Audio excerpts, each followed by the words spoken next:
What can you say about the difference between addressing these negative emotions when they arise by dint of these shifts versus the value or the means by which to address the root cause of what's driving them in the first place? So if you are in a pattern where you're looping negative thoughts, and this is just something you've been doing for a very long time, and it is disrupting your life in ways that you're very aware of, you can engage in these shifts, and that's super helpful. But at some point, do you not need to figure out like what's causing this in the first place? You know, whether it's something that happened in childhood or what, you know, whatever it is, right? So talk about that a little bit. Yeah, absolutely. And again, it's not a either or. It's both, right? I think we want to give people tools so that they can be proactive and resilient, because life is inevitably going to throw curveballs at us that are not predictable. And we want to have people prepared for how to deal with those events so they're not flustered and just stumbling. That's those tools right there. And we could give some frameworks for helping make sure that people implement them. But known causes of distress, known triggers, nip those in the bud. Let's deal with them for sure. And there are lots of ways you could try to deal with them. There's some research which shows, for example, that positively reframing things can be really useful if you can't do anything to control the situation. But if you can do something to fix the situation, you're better off fixing the situation, nipping it in the bud, rather than trying to just positively reframe it. Like, that's a lot harder to do. If you could get rid of the trigger to begin with, much better than giving someone a tool to continually deal with that trigger. So we should be acting on both of those levels all the time. We should be alert to the circumstances in our life that are repetitively eliciting reactions that undermine us from achieving our goals, which, by the way, is how I think about what emotion regulation or self-regulation is all about. It's about aligning your thoughts, feelings, and behaviors with your goals. So it is an inherently idiosyncratic enterprise. If there's circumstances at work or at home that are triggering you in the wrong way, and you could deal with those circumstances, absolutely address them. But we also want you to have tools to deal with everything else. And if your fundamental malfunction is avoidance, it's going to be tough, you know, because you're going to avoid wanting to like go there to do anything about it. Fundamental dysfunction. You just already identified malfunction. It's not working for you. If it's not working for you, don't use it. And we also know that using avoidance as a blunt tool, chronically avoiding across the board, tends not to work for people, right? So that is not the approach that you want to implement. It's being more flexible with attention. That's the point I'm really trying to drive home, that sometimes approaching things universally doesn't actually work. It gets you stuck in your doomsday, thought chamber. I forgot the phrase already. But so it's just about flexibility.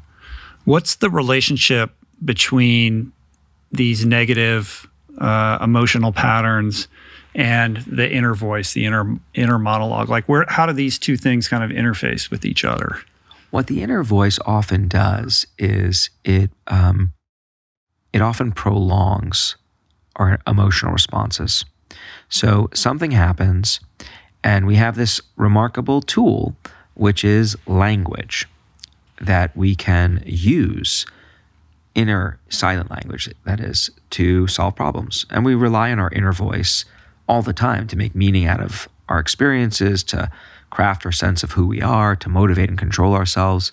So you reach for that singularly effective tool, but you find that it starts taking you in a wrong direction. So you start elaborating on an experience verbally in ways that just keep it alive. That's when your inner voice, which is a Swiss Army knife of the human mind, starts turning into something really toxic and gives rise to this state of chatter, where the emotions now are just continually reverberating in your head.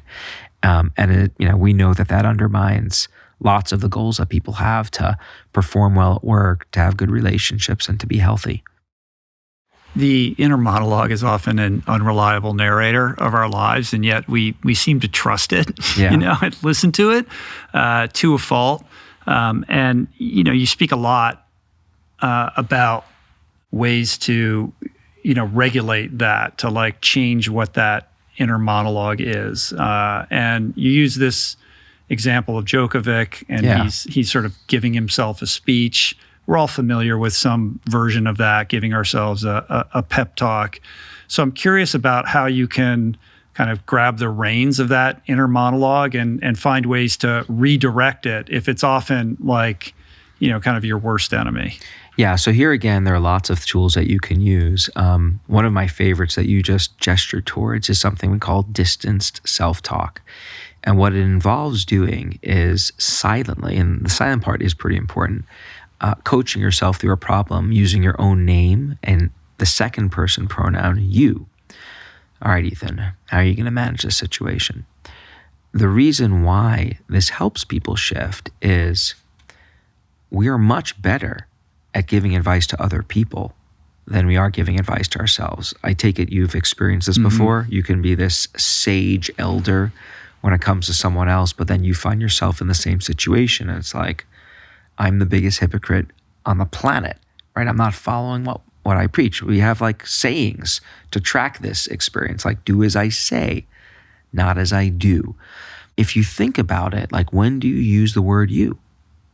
When you're thinking about and referring to another person. Think about how often you use the word you in your life, or a name. We also use names to think about other people. The links between the word you and thinking about or referencing someone else in your brain, super, super strong. So the idea is that when you're using the word you to refer to yourself, it's automatically putting you into this mode of relating to yourself like you're relating to someone else. That makes it a lot easier for us to give ourselves wise, objective advice. So this is a kind of distancing tactic, actually. We talked about getting some space from the ego, right? This is akin to stepping back and relating to yourself as someone else, if you will, from a more observer point of view. But you still have full access to what you're experiencing. So that's a simple linguistic shift that can often reroute our inner monologues. And it's interesting, like, Rich, I often think about it. I have friends who come to me all the time and, they're struggling with stuff, and I'm not a clinician, I'm just a friend. And they want to talk to me about this engagement that they have coming up that they're really worried about, or this problem in their relationship. The things that they say to themselves are things that they would never dream of saying to another human being. Yeah, sometimes they're even very familiar with that. They don't even want to articulate them out loud. I've done workshops with people where I've asked them to just write down what those thoughts are. And like, unless I promise to have the shredder there, people don't want to even do it. There's a resistance to have any evidence of admitting what these thoughts are. That is often what we ourselves subject ourselves to when we get lost in chatter and that inner voice gangs up against us. But then think about it. Have you ever said to someone you care about those things that you say to yourself? No, of course not. I would never, like you, not in the worst case scenario would I ever say to someone else what I tell myself. You are such a effing idiot. You unbelievable. God, I mean, it's wild. Yeah. And so this is another one of these jujitsu moves, if you will. I call it a jujitsu move because jujitsu is like you're shifting momentum a little bit and you're putting people on a totally different plane when you're practicing that martial art. And so by shifting the words we're using to relate to ourselves, we're rerouting our perspective. We're getting us to relate to ourselves like we're someone else. And that can be useful for shifting those inner monologues.